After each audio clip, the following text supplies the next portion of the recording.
All right, everyone. Thank you for joining. My name is Sarah Spengeman. I'm the Deputy Director of Communications at Energy Innovation. We are a nonpartisan climate and clean energy policy research firm.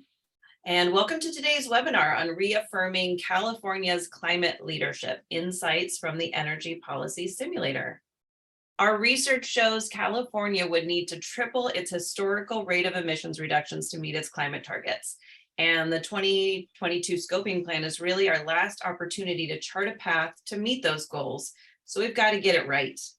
Before Chris explains how to do that, a few logistics. Everyone is on mute, but we encourage you to ask questions using the Q&A feature at the bottom. We are reserving about 20 minutes at the end to answer your questions. And you can also vote up any questions that you see, that you also have, and that you would really like to be answered. And that helps us be really efficient with our Q&A time. If you had colleagues who missed this webinar, it is being recorded. And if you registered, you're going to get a recording in an email, and it's also going to be hosted on our website.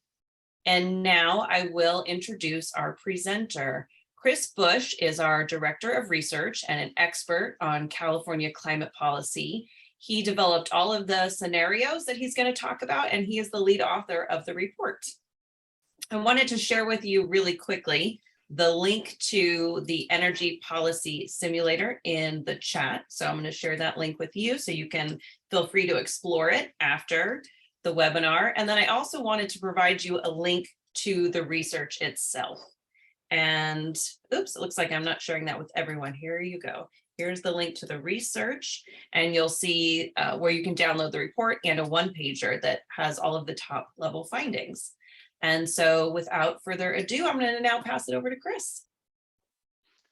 Thank you so much, Sarah, and thanks to you all for your interest in this work, and thanks to Olivia for her partnership on the research.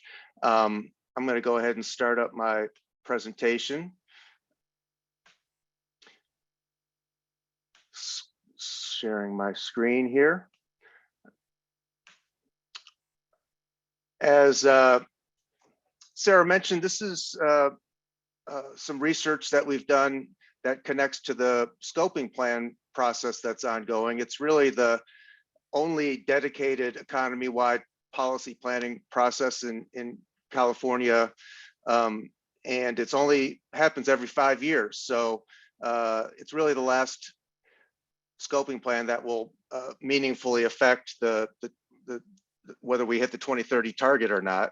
But as it turns out, CARB has really focused the scoping plan on the question of carbon neutrality, which is an important goal, important question, but it really focuses their work in the scoping plan analysis on the last stages of how to achieve carbon neutrality. And in our view, it's not, there needs to be more emphasis on making sure that all current options are being fully used or leveraged, if you will.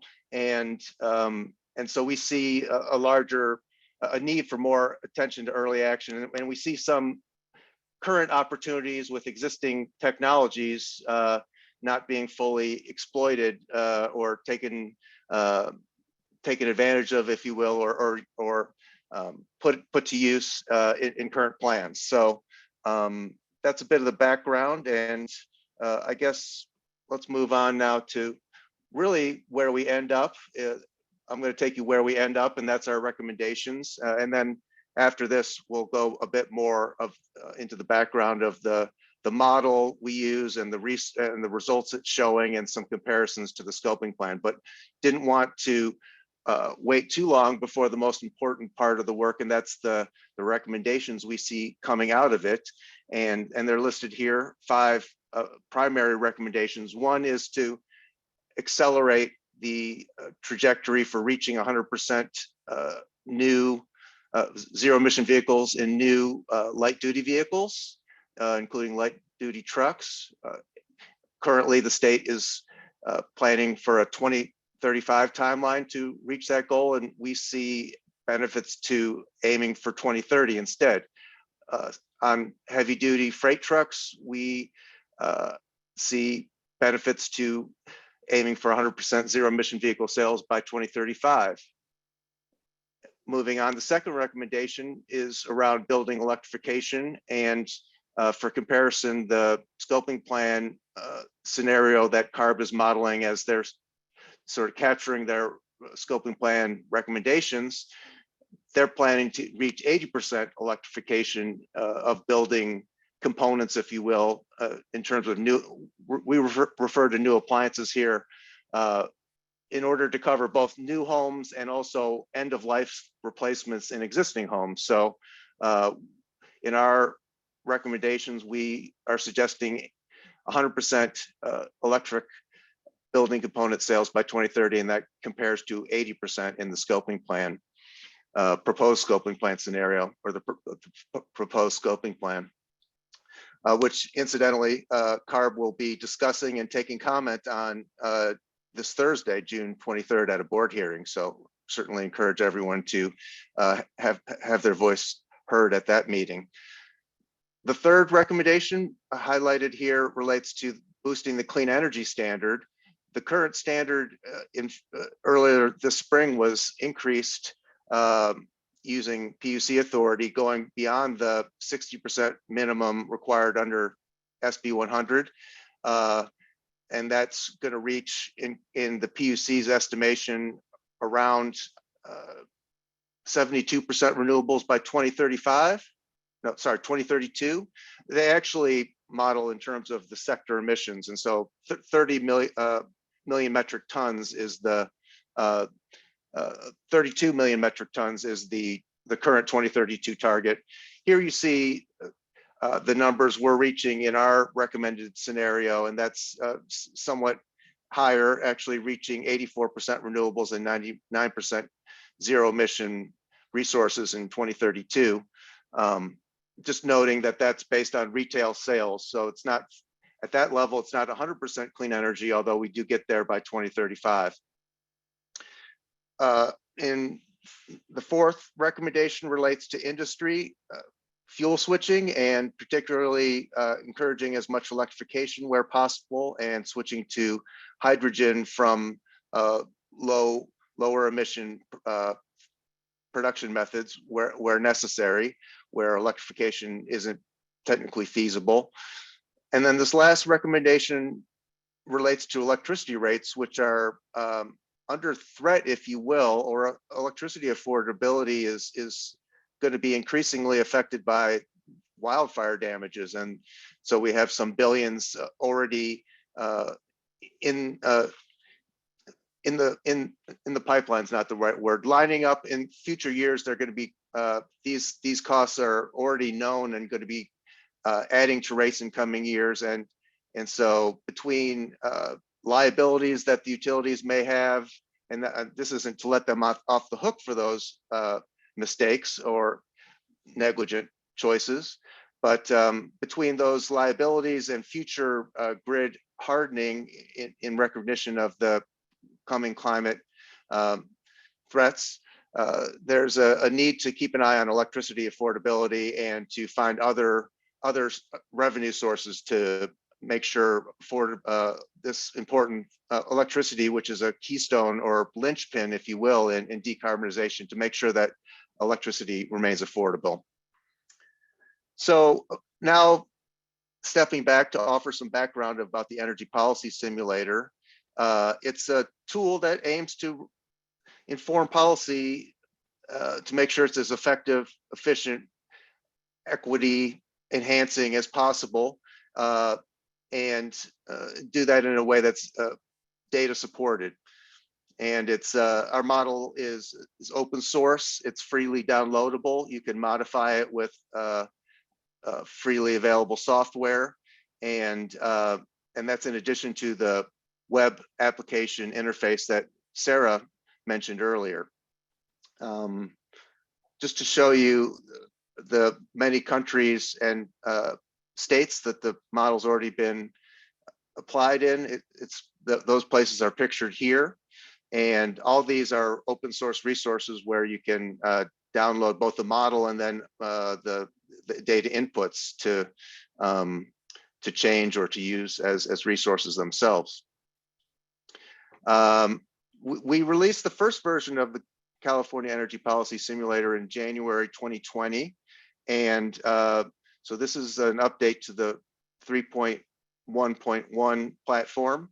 And now the model extends all the way out to 2050.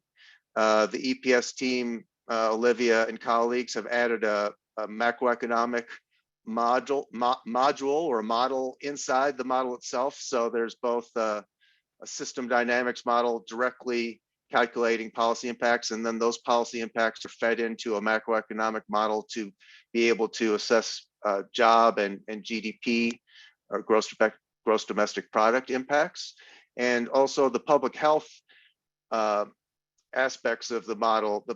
The model's ability to inform or to evaluate policy public health effects has been greatly expanded to not only consider premature mortality, but to offer some demographic insights into those, the breakdown of those effects into different groups and who's benefiting the most. And now we can look at asthma effects, avoided asthma and avoided hospital visits as well. So, so some great new capabilities in the model, and I'd encourage you to check it out yourself. And you can also, by the way, I'm going to show you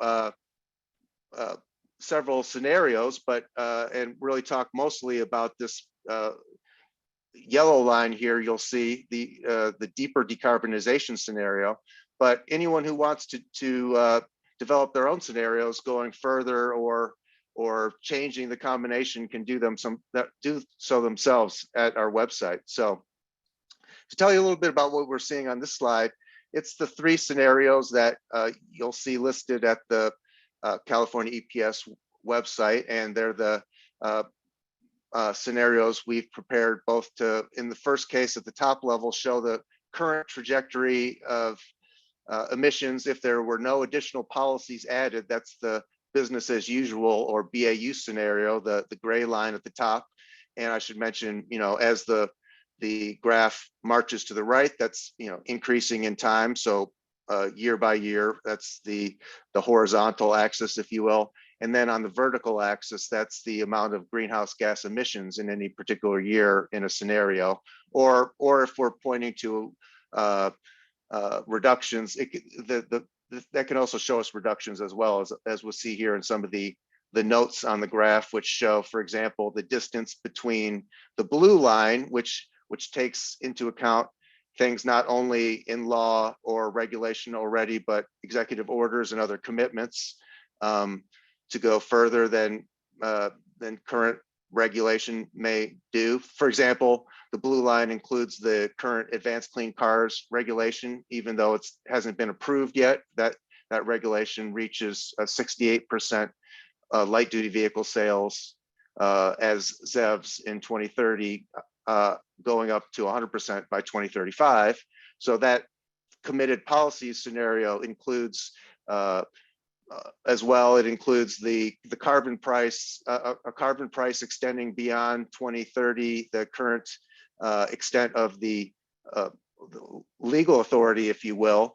And so the committed policy scenario includes a carbon price going out to 2050, reaching around $200 per ton, $250 per ton. The 2030 carbon price is assumed to reach $54 per ton, and that's also in the business as usual scenario.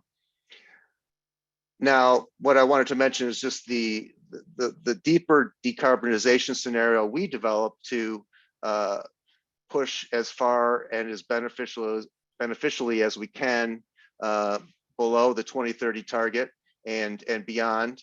What we're seeing here is that reduces emissions to around 230 million metric tons in 2030, or around 77 million metric tons of carbon dioxide equivalent below the committed policy scenario. Let's keep moving because we have a lot of material to cover and I want to make sure we have time for discussion. We're going to next see several results. What we're going to see are the results that we find from putting all the deeper decarbonization scenario policies in place.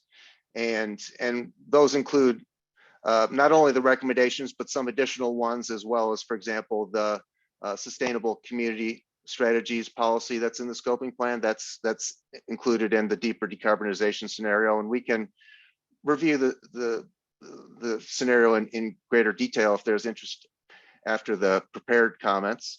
But to review the results we're finding, this slide shows the direct economic benefits. The left panel shows the change in what is sometimes called CapEx and OpEx. It's essentially the change in capital cost, fuel, and other operating and maintenance costs in the green line there. And the total change is the black line, which is a negative number, and that means savings. So what this graph shows is that by 2030, there are around 30 billion in fuel saving, or in direct economic savings, I should say. The fuel savings and the total savings are quite similar.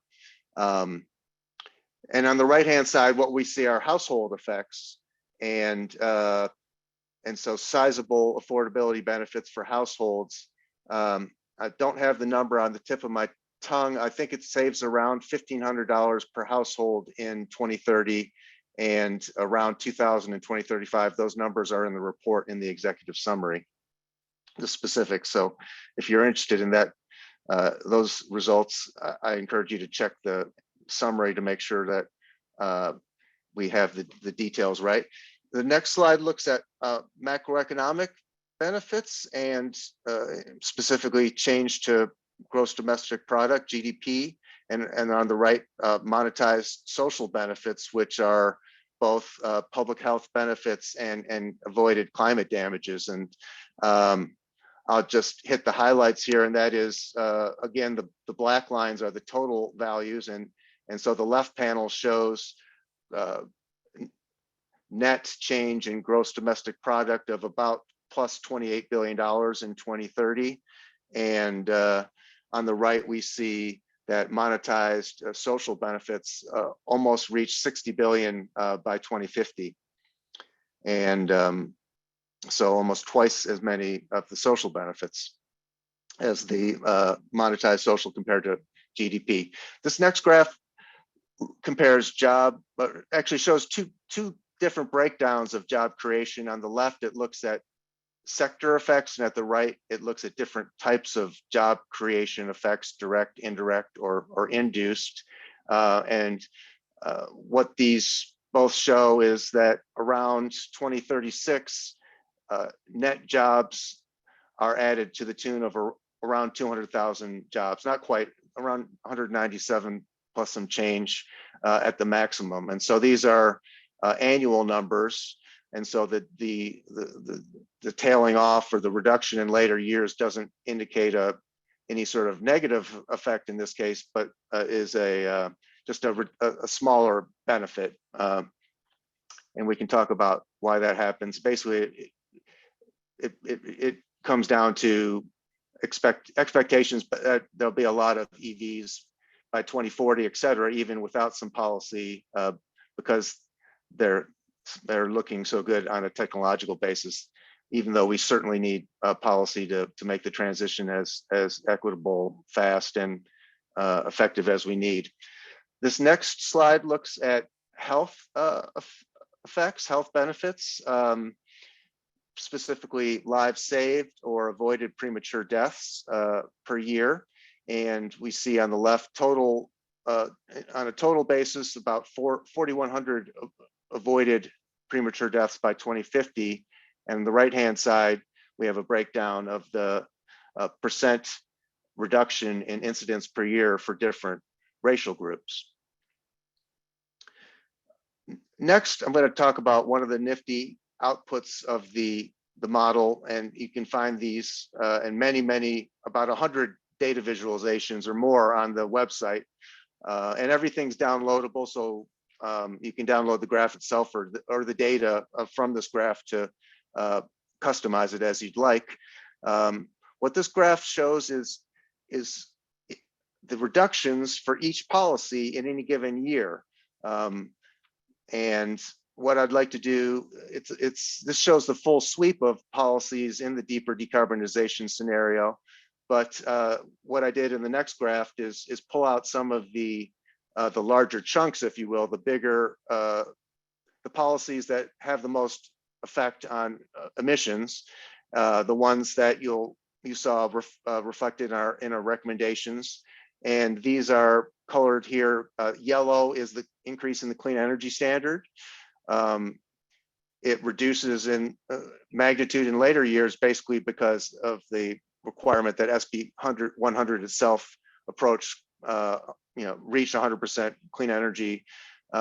So in the years that happens, our faster standard doesn't have an effect. Just trying to give a little intuition about why the clean energy standard reductions would be less in later years.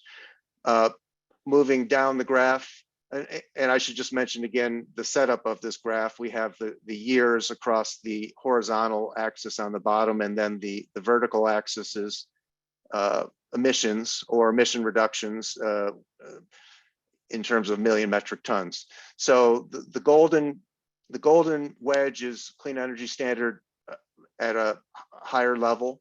The light blue slice below that is building electrification.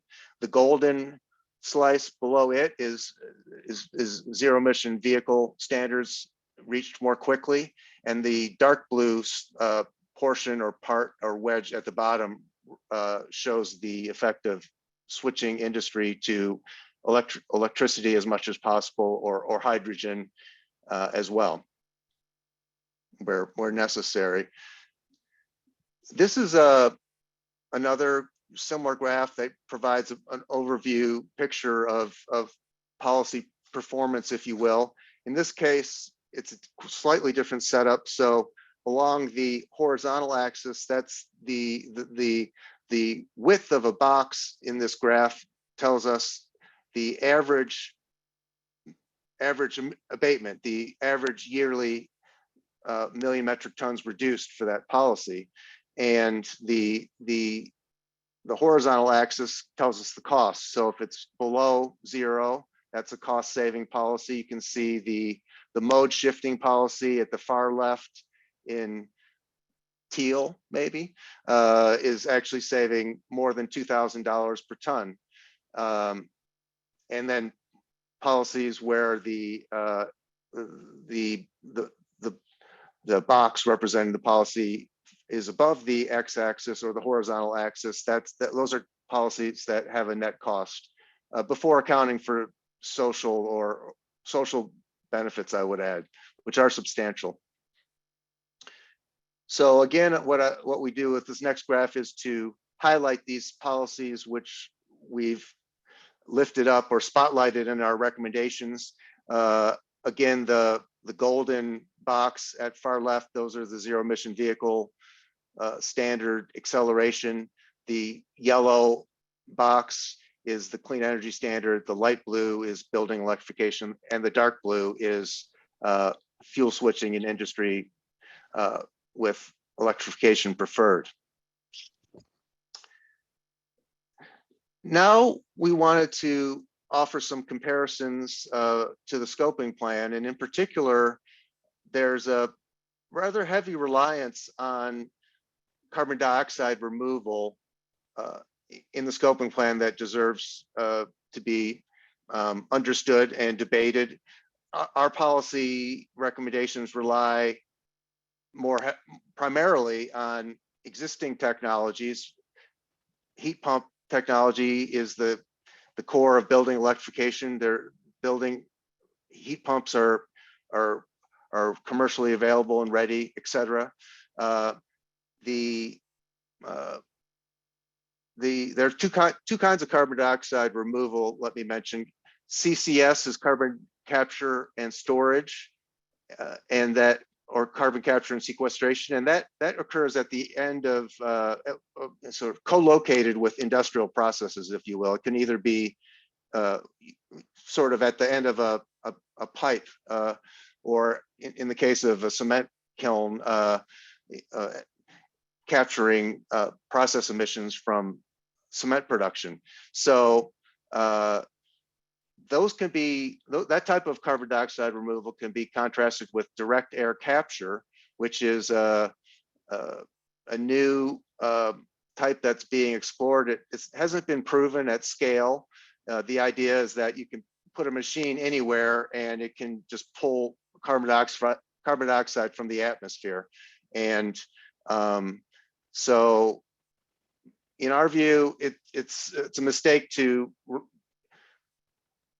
develop a strategy that relies too much on that type of unproven technology, even though it deserves to be studied and developed in parallel. But while we have current technologies that are offering advantageous returns, we should really push forward with those as much as possible. So what we're seeing here with that preface are the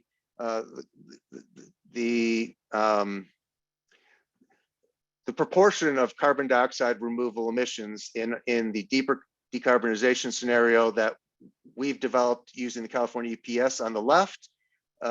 Specifically, the orange slice, which is pretty small, but it's at the bottom, is the amount of emission reductions that are coming from CCS in our modeling. And at the right, you see the carbon dioxide removal in the scoping plan, and so that reaches around 12 million metric tons in 2030 in the proposed scoping plan scenario. So even in this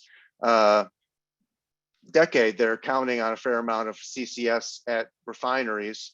Although it's in fairness, CARB's scoping plan scenario does hit the 2030 target, even without that CCS at refineries. But still, we don't see enough emphasis on current technologies accelerated to the maximum cost-effective feasible rate in the scoping plan scenario. So the next graph is going to be similar setup to what we're seeing here, except for instead of only going out to 2030, it's going to go out to 2050. So I should just make sure to point out the carbon dioxide removal in the scoping plan scenario on the right is evident in the lighter blue bars of the bar chart on the right. I don't think I made that point. We want to be clear about that. So this then shows the full sweep out to 2045. Our model is going to 2050, but just for comparability to the scoping plan, we're showing results to 2045. And it really highlights the large expectation for direct air capture to play a role in reaching carbon neutrality in terms of the scoping plan scenario, reaching about 80 million metric tons from direct air capture, actually a bit more, but this is the portion that's going to the inventory emissions. Some of the direct air captures actually are counting on to remediate emissions from wildfires and other land change. So this only shows the direct air capture that is part of the energy and industrial component of the inventory and emission plan, if you will. So at the right, we're seeing the yellow, the lighter blue bar really grow quite large, almost to 100 million metric tons. And in contrast, at the left, you see in the energy policy simulator modeling in the deeper decarbonization scenario, we do reach around 10 million metric tons of CCS in excuse me, mainly for some of the more difficult to handle otherwise process emissions, such as from cement. And so this next graph was going to give us a bit more of a focus on another look or a different perspective on the levels of CDR carbon dioxide removals in the proposed scoping plan scenario versus the deeper decarbonization scenario that Energy Innovation has developed. and in particular, and then we'll see again at the right, around 83 million metric tons in total in the proposed scoping plan scenario, mainly from direct air capture, and the around 10 in orange in the EPS modeling, specifically the deeper decarbonization scenario. And just a last slide here to, I think, try to connect even more tightly the recommendations to the results we've just been reviewing. And so the list that we saw at first is on the left, and then some focused results from the modeling are at the right. And you see that the increases in the zero emission vehicle sales standard results in an average of 38 million metric tons per year in emission reductions. That's an average yearly number to 2050, as all these numbers are. And on the right, we see that saves $527 per ton. That's essentially numbers calculated as the net present value of all the spending effects divided by all the tons. So that's an average cost per ton, accounting for time, discounted for time. So moving down the top policies in terms of emission reductions, the industrial fuel switching to electrification, to electricity or hydrogen, saves on average 31 million metric tons per year. The building electrification policy saves on average 19 million metric tons per year, and the clean energy standard saves on average 11 million metric tons per year. And incidentally, that's an example of how the model captures interaction effects, and you can really see, since the clean energy standard is already so high, this is a pretty strong return from a fairly modest ratcheting up of the clean electricity standard. And to understand why that is true, essentially the electrification that's going on otherwise supercharges the effects of the clean energy standard. And otherwise, I think we also just see in these results the importance of electrification as a mitigation approach, which then again relates to making sure electricity rates stay affordable. So with that, I think let's move into some discussion from these prepared comments, and looking forward to that. Thanks so much, Chris. It's really exciting to see that deeper decarbonization delivers such tremendous economic and health benefits for the state. If you have questions, please do go ahead and pop them into the Q&A box. I see we have a couple of questions already, Chris. The first question is, are the cost effectiveness figures based on government expenditures or on the cost to consumers and businesses? And yes. Good question. Yeah, understand. That's a great question. They're based on the full sweep of, in the first instance, direct economic effects related to not just government transfers, incentives, or fees, but also effects on capital spending. So changes to the cost of equipment or vehicles, it's fuel costs, and operation and maintenance costs. So those are all direct economic effects that the model captures. And then as well, those effects are fed into the macroeconomic module. And so the results, actually now I'm just realizing the abatement cost curve results would not, I need to ask Olivia that. Olivia, I don't think the abatement cost curve results include macroeconomic effects. Is that right? They're the direct effects. Is that right? No, they do include the macroeconomic effects. So it's economy-wide costs is how I would think about it. Got it. Okay, thanks. Glad I asked. so yeah, hopefully that helps. It's broader than just government spending effects. It's really economy-wide effects. I can take some of these, Sarah, Yeah. as well, and if you want Yeah. to, if you want to direct me in a particular way. But how do these policies interact with the cap and trade system? Well, let's see. There is a business as usual carbon price. So I think in terms of carbon pricing, given the inflationary concerns of the moment and the fact that it's a carbon pricing or a cap and trade system is a pricing instrument, we felt like it wasn't politically feasible to really consider carbon price increases. And so that's I guess in terms of the thinking of the policy, how the package was constructed, that's a bit of the criteria, if you will, that we had in mind.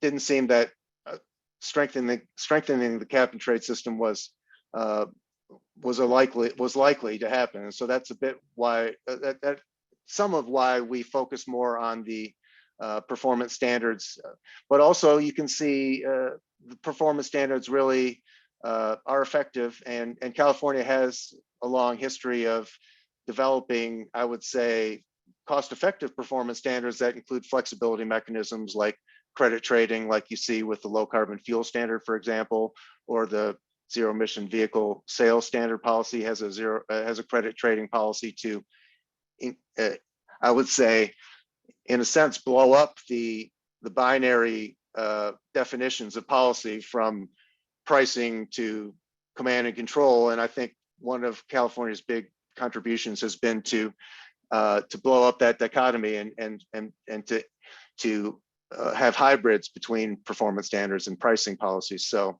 that's a little bit about the carbon cap and trade program and this modeling. What are examples of non-CCS methods that are also not direct air capture?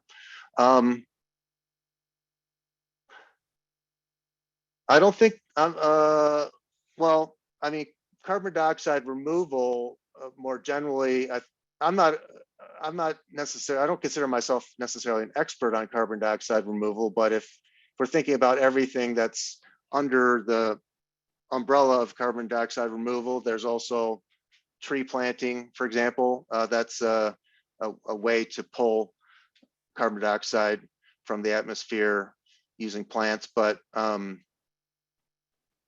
I'm not sure if I'm completely understanding the question about examples of non-CCS methods that are also not direct air capture.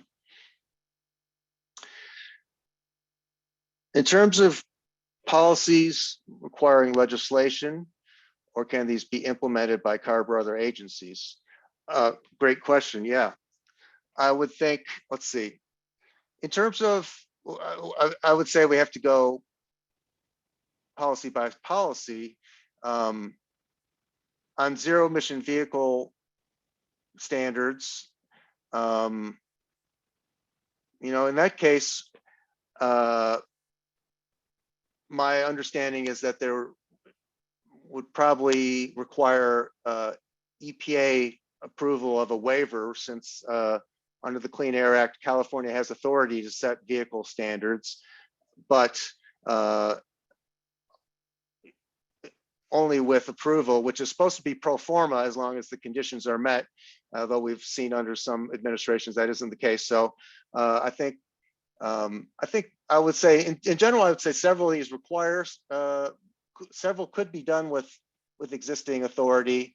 My sense is that realistically, CARB prefers to have backing of additional legislation. So so maybe we'll leave it at that for now. Let's see here. EPS policies relate to charging infrastructure. Great question. there are huge questions around infrastructure. I would summarize it this way, and I can be a bit hyperbolic about the model, since I worked on this implementation of the model, but I can't claim credit for creating it. But in my opinion, as someone who's applied the model and as a fan of it, it's the best policy model in the world. But no one model can cover everything, can cover every policy. So there are some charging. Charging is in the model to an extent, but that isn't an area where I would say we fully explored what needs to be done. And it's an area where we can say there need to be supportive policies, for example, around multifamily dwellings and making sure there's accessibility, especially where there's existing in city centers where there's largely existing buildings, where you're not going to get the benefit of new buildings as where it's easier to put infrastructure in. There's a lot of important issues around infrastructure. So I would say that's not that's an area needing more work. Let's see, the deeper decarbonization scenario through 2050. Right. There was some, in terms of comparing the carbon dioxide removal in the scoping plan scenario versus the deeper decarbonization scenario, I could see how the labeling could have raised confusion, because for the energy policy simulator, for our modeling, we labeled the CDR component CCS just to emphasize that we were not doing direct air capture.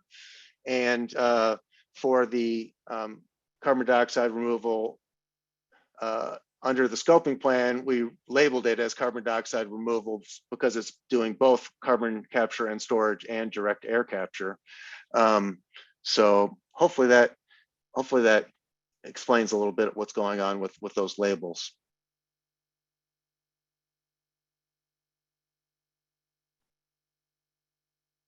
Let's see, with setting milestones for clean energy, ratchet down the GHG emissions for the electricity sector. Certainly, that's an important point, absolutely. Although we do that in the deeper decarbonization scenario. So that is something that we're doing, but certainly users of the model could explore even faster clean energy standard acceleration, if you will, in the model.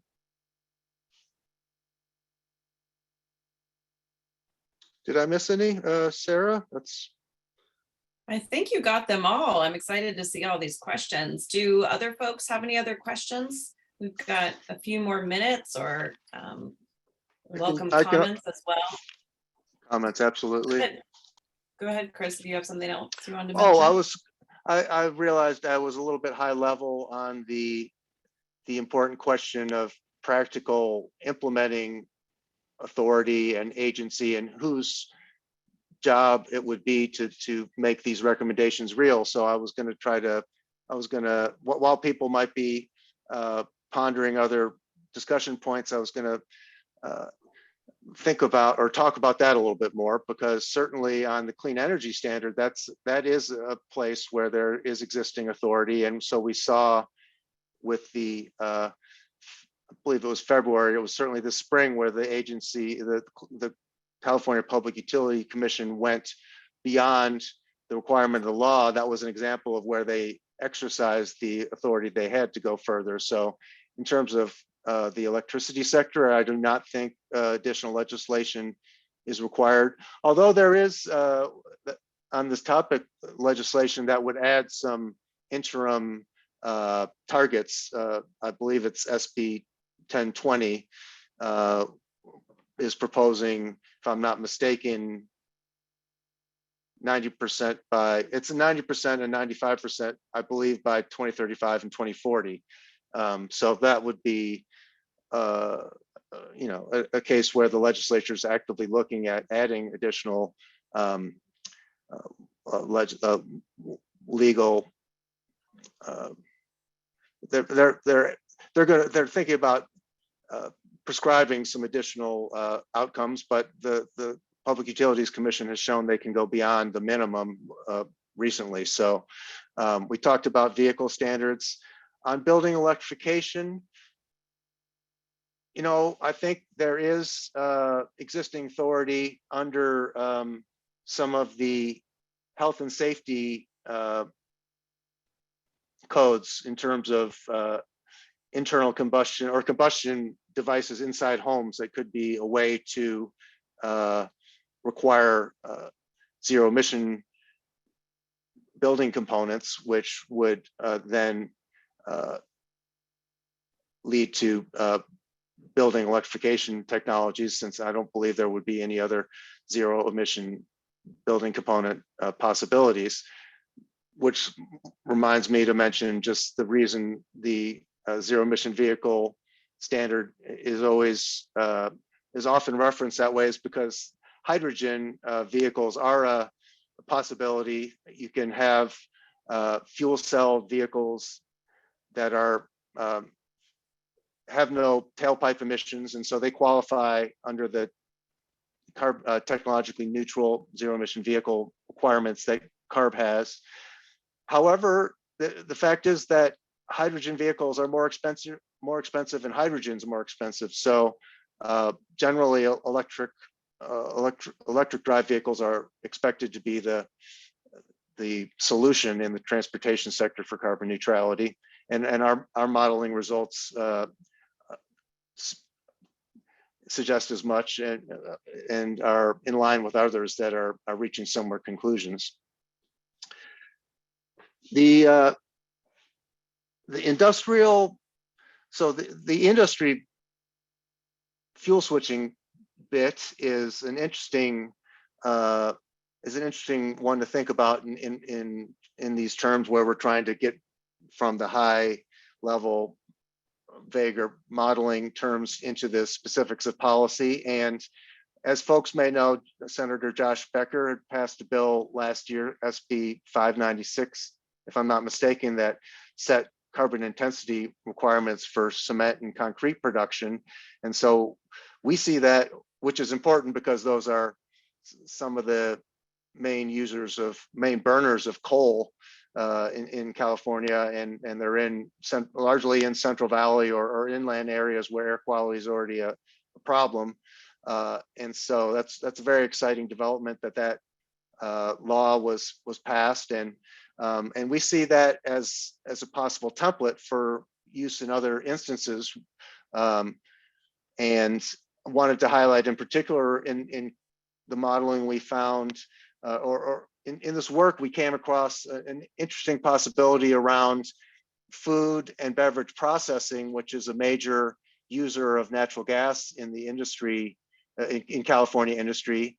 And also those are uses which tend to be for producing relatively low temperature heat, which are uses that are more readily swappable, or they're amenable to current technologies. Industrial heat pumps, or in some cases, solar thermal technologies are great for, are promising currently for substituting for higher carbon fuel combustion to make heat that is not extreme as you would need, for example, in some industrial processes like cement. It's an example of a high, it has they have very high heat needs, extreme heat needs that are more difficult to serve, for example, with electricity currently.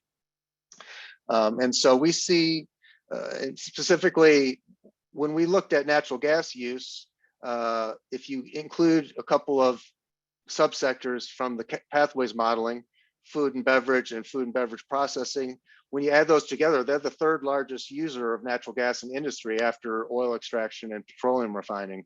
So that does seem to me a place where there might be a requirement for additional legislation for legal authority. And I would say I've had some discussions with Senator Becker's lead on energy issues, Ken, and he's interested in the concept. And so so I think that is somewhere where the legislature could be prompted to act, and that is an area where additional authority might be needed. So those were some of the higher points, or the main. Those are a bit more about practical implementation questions on the top policies. Thanks, Chris. Super helpful. I see another question has come in. Do you see Brian's question there?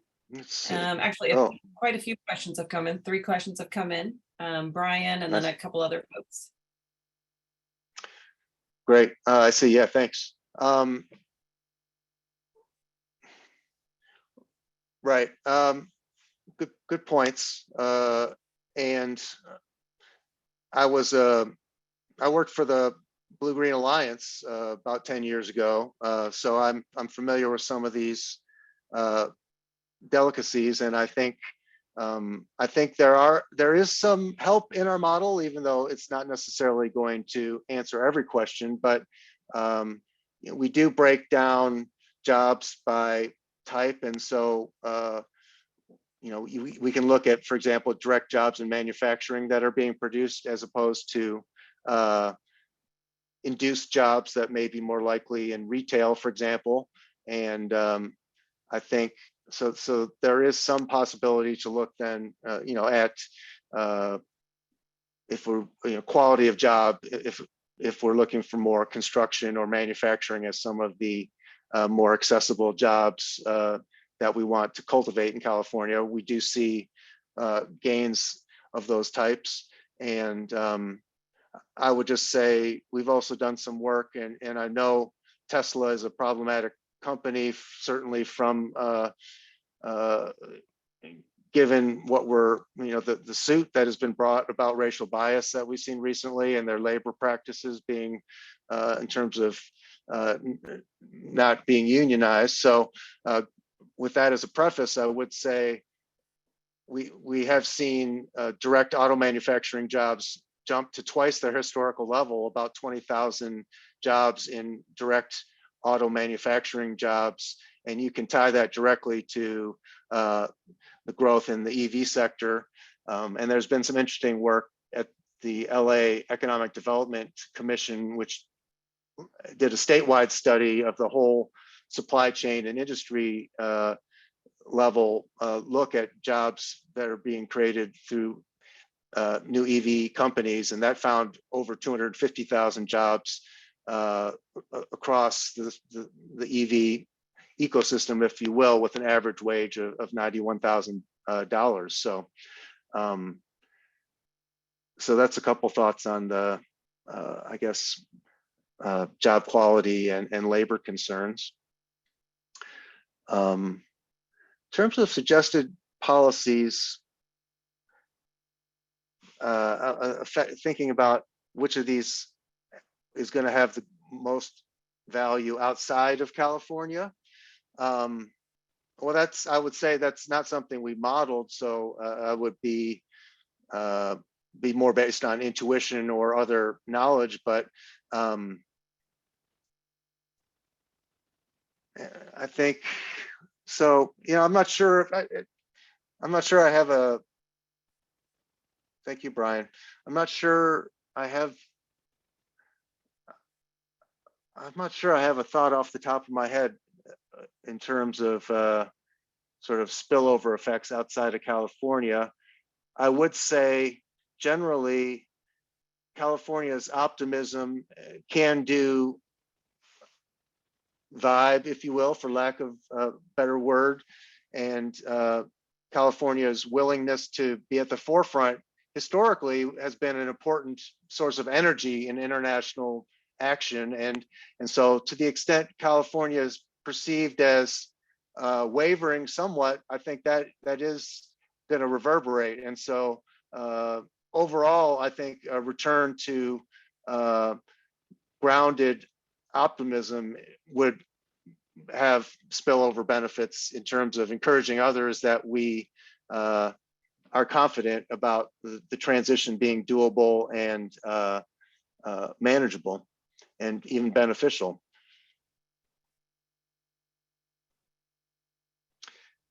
In terms of next steps with the model and CARB, thank you for that question. You know, my sense is that we've certainly sought to build bridges and outreach with the Air Resources Board. For whatever reason, there hasn't been so much exchange, and I wouldn't want to speculate exactly what they're thinking. So I think what we'll do is generally, you know, in addition to encouraging others to you know, study these findings, to work with the model themselves to figure out their own priorities, you know, we'll be conveying these findings to CARB. And I guess I would also note, even though our work has proceeded on an independent track, more or less, there's a coalition of at least 73 groups that has come together in making recommendations as a coalition in the scoping plan process. And these, the recommendations we've developed are in fact highly aligned with those. So for example, in the same way the coalition has recommended 100% zero emission car and light truck sales by 2030, that's a recommendation, or that's an element of the deeper decarbonization scenario that we've also recommended. Building electrification, there's a similar goal in this coalition statement urging 100% by 2030 in the same way that our recommendations in deeper decarbonization scenario have.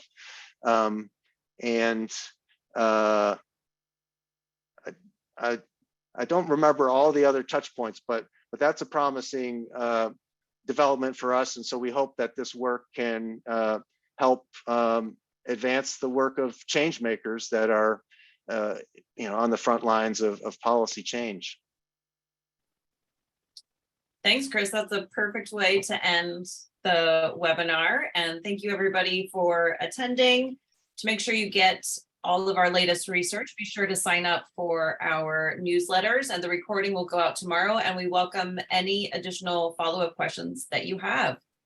Thank you, Chris. Thank you, Sarah. And thanks everyone.